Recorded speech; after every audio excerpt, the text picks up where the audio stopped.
O ito, pakinggan natin si Lamas. O si Lamas, o pakinggan natin yung mga sasabihin naman niya patungkol dito, Inday Sara. Itong pag-announce ni Vice President Sara na kanyang candidacy 2.5 years before the election, I think bahagi na isang strategy. No? Strategy to frame na they are being persecuted. They are being... So they are being persecuted para daw i-frame. Gago, kahit hindi i-frame, Inday Sara, putang ina to si Lamas talaga eh. Sabi ko nga sa inyo, yung utak nito napupunta na sa tinga niya eh. Sa baho ng bunganga nito ni Llamas, pag nasisinghot niya yung hininga niya, putang ina, yung utak niya natutuyo na eh. Hindi nagsisipilyo eh. Kita niyo puro tartan yung ipin. Pugin ng ina nito. Ang pangit ng sama pa ng ugali, sinungaling pa. So sabi niya, ito daw pag analyst ba talaga to? May mga tinapos ba tong mga to? Putragis na ito. Paano naging analyst yung mga hindi nga nila ma-analyze ng maayos yung mga nangyayari sa bayang Pilipinas? Mga propagandista ito si Inday. Sabi daw niya, kaya daw nag-resign para daw ipakita sa tao, pa-victim daw, ipakita sa tao na inaapi sila. Gago. Pugin ng ina ninyo, 2023 pa lang sinasampahan niyo na ng kaso, 2025 in-impeach na yan. Pinadala niyo yung tatay sa ibang bansa. Tapos yung mga kapatid, tinitira ninyo yung Davao City, hindi nyo binibigyan ng pondo. Putang ina nyo, alam ng buong Pilipinas na inaapi nyo to. Kaya nga galit na galit yung mga Pilipino. Ganda-ganda nagawa ng mga Duterte sa Pilipinas, tapos inaapi nyo. Tarantado kayo eh. Oh. Yan na yung pinaka-the best na analysis mo, Llamas, dito sa paglalabas ng kandidatura ni Inday. Sasabihin nyo na gagamitin ni Inday itong pagdedeklara niya para sabihin na pinupolitika siya. Gago. 2023 pa lang, pinupolitika nyo na siya. Itong pinakamasama sa pagtakbo ni Inday Sara. Wala na silang maibabato kay Inday. Pare-parehas lang. 125 million confidential funds, Department of Education, Mary Grace Piatos. That's it. Wala na. Wala na. Sa tagal-tagal na dami-dami ng mga pinagdaanan na ng mga Pilipino. Puta kay Bongbong Marcos, hindi mo na mabilang yung mga katarantaduang ginawa niya sa bayang Pilipinas. Sa to sobrang dami yan, hindi mo na maalala eh. Hindi mo na alam kung ano yung pinakatarantadong ginawa niya sa Pilipinas. Pero kay Inday Sara, wala. Yun lang ang nakikita nila. Tapos ang masaklap, wala pa silang ebidensya. So pinoportray lang daw ni Inday na victim sila or inaapi sila. Sir, alam na po namin yan. Alam namin na inaapi sila. Kaya nga gustong-gusto na namin na mag-2028 na para makaganti na taong bayan para sa kanila eh. Alam mo ba na gusto nga namin ipapatay ni Inday Sara lahat kayo mga putang ina ninyo pag nanalo si Inday Sara. Kaya lang ayaw niya eh. Kung ako papipiliin mo, gusto ko ipapatay niya lahat yan. Putang ina, ngayon lang ako papayag na maging violente yung isang presidente tapos lahat ng mga humayop sa kanila, gantihan niya, barilin niya lahat sa ulo. Papayag ako na ganun eh. Kaya lang, putang ina niyan, hindi ako eh, siya eh. Ayaw niya eh. Kasi nung tinanong namin siya, ma'am, maghihiganti ka ba? Sabi niya, hindi, ba't ako maghihiganti? Tangina, 6 na taon na nga lang yung termino mo eh. Maghihiganti ka pa. Tarantado kayo talaga eh. Bobo talaga to si Llamas, no? Being harassed at ito kanyang pagtakbo ay bahagi nito. So ito yung framing. Pineframe niya yung impeachment dun sa kanyang pagtakbo as president. Kalawa ay nagsasend siya ng message dun sa mga politiko na boboto for her impeachment na mag-ingat kayo. Gago rin, no? So, sinasabi niya na parang message daw sa mga congressman na mag-ingat kayo. Gago! Alam ba ninyo? Alam nyo ba na alam ng mga congressman na si Inday Sara dapat tumakbong presidente pero nag-giveaway siya sa Bongbong Marcos? At alam nyo ba na siya talaga yung susunod? Na siya talaga yung susunod na presidente? So hindi lang dahil nagdeklara siya ngayon na siya tatakbo sa presidente, kaya kailangan mag-ingat yung mga congressman. Noong 2022 pa lang, nung vice president pa lang yung ibinoboto natin, alam natin eventually, or sa susunod na presidential election, si Inday Sara yung tatakbo. So nung pumirma sila nung unang impeachment, alam na nila na magiging presidente si Inday Sara at alam na nila na tatakbo si Inday Sara, kaya nga sila pumirma na i-impeach si Inday. Kasi ayaw nila na magkaroon si Inday ng pag-asa maging presidente. Bobong putang inang kalbo na to. Taina, pag nagpagupit ka, wag mo isama pati yung bumbunan, pati yung utak mo, nasasama sa nasasama sa pagpapakalbo mong ulul ka eh. Nawala na yung buhok mo, pati yung utak mo sumama. Diba? Anong sinasabi niya na yung pagdeklara ni Inday ngayon is pananakot doon sa mga, paano matatakot yung mga congressman? Alam ng mga congressman, natatakbo naman talaga to si Inday Sara. Gago ba kayo? So, hindi maaapektuhan. Ipa-i-impeach pa din niya ng mga congressman kasi nga pera-pera labanan. Sinabi na nga ni Toby Chanko eh, na pera-pera labanan dyan, yung pirma-pera eh. Oh. So, ano lang talaga, kumbaga, they tried once at ayaw na nilang mag-try ng pangalawa because it's gonna be a political suicide if you do it again. Itong pagpapa-impeach kay Inday Sara sa Congress, na-impeach na siya last year sa Congress, itong pangalawa, ano na yan, iisipin na talaga ng lahat ng Pilipino pati ng ibang lahi na talagang pinupolitika nyo. Bakit? Kasi ang impeachment, meron siyang perpetual disqualification. So pag may perpetual disqualification, hindi na siya pwedeng tumakbo sa kahit na anong posisyon sa gobyerno. So yun talaga, yun political yun. Kaya nga nyo siya dinala sa impeachment, hindi nyo siya dinadala sa korte eh. Kasi ang gusto nyo lang naman talaga mapigilan yung pagiging presidente ni Inday. Ang problema, hindi nyo na mapipigilan. Bakit? Putyang ina, wala kayong kandidato. Wala kayong nakikitang kandidato. Wala kayong nakikita na pwedeng bumalikat man lang sa kanya. Putang inan to si Llamas bobo. Dahil running for at number 1 ako sa surveys. Ibig sabihin, mag-ingat kayo. Kung pipirma kayo sa aking impeachment, delikado kayo sa 2028 when I win the presidency. Yun ang pinapalabas nila na si Inday Sara maghihigante. Kaya ngayon, yung mga congressman, hoy, parang sinasabi nito na pumirma kayo kasi maghihiganti sa inyo. Pumirma na kayo nung unang impeachment Sa tingin nyo, nakalimutan na ni Inday yun. Maghihiganti siya sa inyo. Pero klaro doon sa interview ni Inday. 6 na taon lang ang isang presidente. Kulang na kulang yon. Kailangan mo 30 years para mabago mo lahat. 30 years. So ilang presidente dadaan sa 30 years? 30 divided by 6. Oh, ilan ang niyan? Mga at least 3. 3 presidente, 4, 5 presidente. O 30 years. O mga ganun, 5 o 6 na presidente. Kailangan mo ng 6 na presidente na magtutuloy-tuloy ng mga programa ng bawat isa para maayos mo ang bayang Pilipinas at least kahit paano makakompete tayo. Mantakin mo 30 years behind tayo. Ganun. So 30 years from now, ganun ka-advance ang Singapore, ang Malaysia, ang Vietnam, ang Taiwan, ang Thailand. Kumbaga tayo tinatry pa lang nating ayusin. Puta, parang galing tayo sa World War II Tinatry pa lang nating ayusin. Yung iba, sinishare na nila, nagpapautang na sila ng kinikita nila, tayo, nangungutang pa rin So ganyan tayo kalubog. So uubusin pa ni Inday Sara yung kanyang time sa paghahabol sa mga putaragis. Sabi ko kasi kung ako lang gusto ko talaga pati ito, gusto ko pakainin niya ng tae ito na may bubog Pero hindi nga ganun si Inday. Sabi nga niya, you only have 6 years. And wala kang maaayos sa 6 years na yon. You can lay the plans and foundation and you choose someone after you na magtutuloy ng mga plano mo. And ganun na dapat lahat ng presidente. Tutuloy long term na plan hanggang sa makumpleto in 30 years.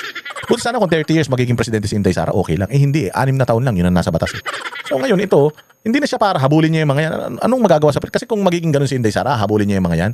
Walang mangyayari talaga sa bayang Pilipinas. Kaya ngayon ang tanong namin sa kanya Madam, sobrang gulo ng Pilipinas, sobrang bulok, sobrang pangit, sobrang hirap. Kaya mo bang ayusin? Hindi ko kayang ayusin, pero kaya kong kahit papaano pagaanin para sa susunod na administrasyon, susundan na lang nila yon and then yung susunod na administrasyon, 30 years ang kailangan. Kung maghihiganti ako, wala akong magagawa. Kulang talaga yung 6 years. Ngayon, kaya ako maghahanap ng isang senador na since wala naman trabaho isang vice president, since ang mandato naman ng vice presidente, according sa ang mandato niya talaga is antayin ka na mamatay, humina, para maging siya yung pumalit. Pero wala talaga siyang ibang ginagawa. Kaya nga, humihingi yan ng appointment sa presidente kung sa cabinet niya yung pwedeng ibigay sa vice president. Kasi nga, marami siyang oras.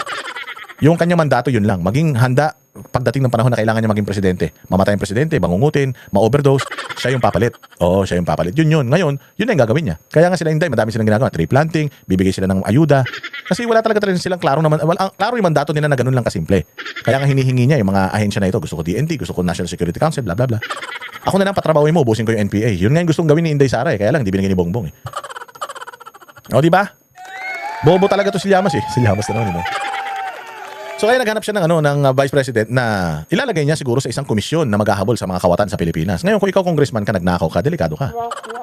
Kung ikaw personality ka, kung ikaw ay pondo ng gobyerno, kinatkong mo, yun, delikado ka. Pero kung si Inday Sara ang gagawa sabi niya hindi, mas focused ako into devoting my next 6 years into laying yung plans and foundations. Try natin na magpumirma ng mga batas na makakatulong sa kinabukasan sa mga ginagawa natin. So yung mga ginawa ni Pangulong Duterte, nanahin to nung panahon ni Bongbong, itutuloy natin. Okay. Pero ikatlo ay ang habol nila, makonsolidate yung kanilang base. Parang action na sa kanilang base na we're now going to war. Kailangan lahat kayo ay maghanda na, papunta na tayo sa gera. At panghuli, ika-4, to bump her number. Mataas na siya, gusto pa niya ay mabump yung kanyang number. Ayaw niya mangyari sa kanya, yung nangyari kay Vice President Binay. Nakapag sa ratings, eventually ay gumuho. Mas ang gusto niya is the ERA framework na sumobra na hindi na kayang habulin. Di ba? Doon medyo tumama ka. Pero actually hindi. Sabi ko nga sa inyo, hindi na kailangan ni Inday Sara yan.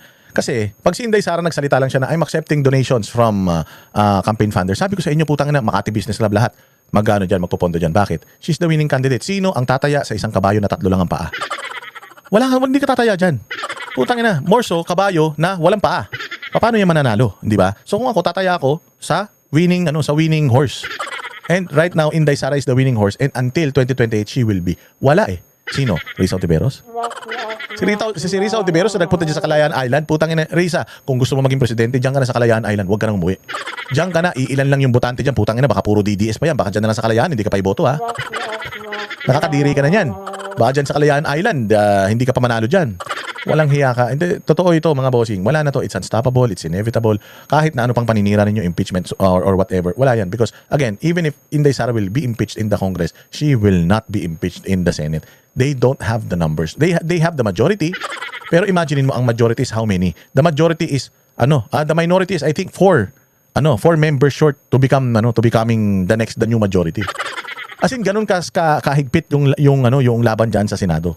At kung ako magkakaroon ng eleksyon sa 2028, kung ako ang senador, tangina, aalagaan ko yung re-election bid ko. Aalagaan ko yung reputation ko. I will not convict the most popular politician ever to run in the Philippines. Yes, she's the most popular. She's even more popular than Rodrigo Roa Duterte. Rodrigo Roa Duterte only gathered 16 million votes. Landslide na yun, ha. Inday Sara got 32 million. 2 ulit nung pinaka-rockstar na presidente. So in the history of Philippine politics, Inday Sara is the most popular. Ako senador, I will vote na i-convict ang most popular. It will make me unpopular and it will put me in the history of the most unpopular person senator in the Philippines. Papako ako sa krus ng mga Anong constituency ng senador? Ang constituency ng senador, buong Pilipinas. Putang ina, pag ginawa niyo yung buong Pilipinas ang mamumuhay sa inyo, baka kahit barangay tanod, hindi na kayo manalo. Tingnan niyo nangyari kay Trillanes. Si Trillanes, maganda naman nung hindi pa siya tarantado eh. Kinatangkilik naman siya ng taong bayan eh. Pero bakit hindi na nanalo si Trillanes? Kahit tumakbo siya sa pagka-mayor, hindi na siya nanalo. Kahit mag-barangay chairman, hindi na mananalo. Bakit? Pinandirihan siya ng tao kasi binalasubas niya si Pangulong Duterte. And walang senador na gusto na masapitin nila yan. Kasi hindi lang, anak ni Trillanes, patakbuhin mo, puta, hindi rin mananalo. Hanggang sa, basta Trillanes ang apelyido mo, hindi ka na mananalo. Kahit nga yung Magdalo party list nila, hindi na nanalo eh. Bakit? Kasi nga, diring-diri yung tao kay Antonio Trillanes sa ginawa niya sa mga Duterte. O ngayon, Pap, ikaw, bilang isang senador, gagawin mo yun kay Inday Sara na pinaka-popular ha. Wala, hindi mo gugustuhin na gawin yun. Kaya kayo mga kababayan, huwag kayong matakot. Tapos na ang laban. 2028, Inday Sara, presidente natin. Kulay itim, ang kulay natin ha. Tanginan nyo, pakyo kayo. Tsaka ito si Llamas, gago to eh. Gago to, inaaway nito si Robin Padilla. Alam mo bakit inaaway nito ni Llamas si Robin Padilla? Putangina nito. Kaya nito inaaway si Robin Padilla. Kasi si Robin Padilla, pag tumakbo ng vice president yun, baka manalo. Bakit? Nag-number 1 yun eh, nung senatorial election. Yung boto na nakuha ni Robin Padilla, halos ganun yung nakuhang boto nila Bongbong.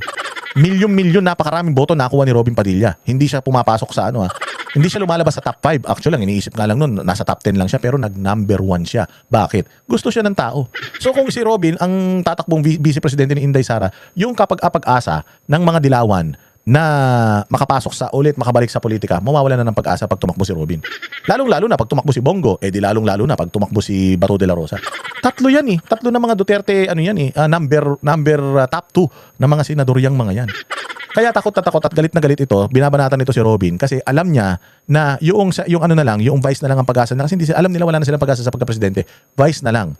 Tapos pag nanalo yung vice-presidente nila, i-impeach nila ulit si Inday Sara. Ganun lang naman gawain ng mga dilawang pukin ng ina ng mga yan. Kaya gusto nila mangyari, sirain si Bongo, sirain si Bato, sirain si Robin Padilla kasi nga kapag yan ang naging campaign na yan ang naging kasama ni Inday Sara sa 2028. Tapos ang pangarap nila. 6 na taon na naman silang magdidilaan ng tumbong at ng mga sugat nila. Yan. Kaya ito si Llamas, para yung atake kay Robin. Alam mo, si Robin lang inaatake niya, walang iba. Bakit? Si Robin lang yung inuurot niya. Ito naman si Senator Robin. Sagot naman ang sagot. Senator Robin, senator ka na. Putang ina, wala namang kwentang tao to. Mas masahol pa buhay nito sa isang magbubuti tapos pinapansin mo. Pabayaan mo na. Kaya sagot na sagot. Kinikilig yan kapag pinapansin siya kasi nagiging siyang relevant. Tinan mo, yung mga sila Haydarian, sila Palsis. Tinan mo, walang kwentang tao. Walang pumapansin kasi sa kanila. So ito si Tartar, itong si Gingivitis. Wag mo nang patulan nito dahil it's not worth your time. Number 1 na senador ka, pwede kang maging vice president tapos pumapatol ka sa walang kwentang tao.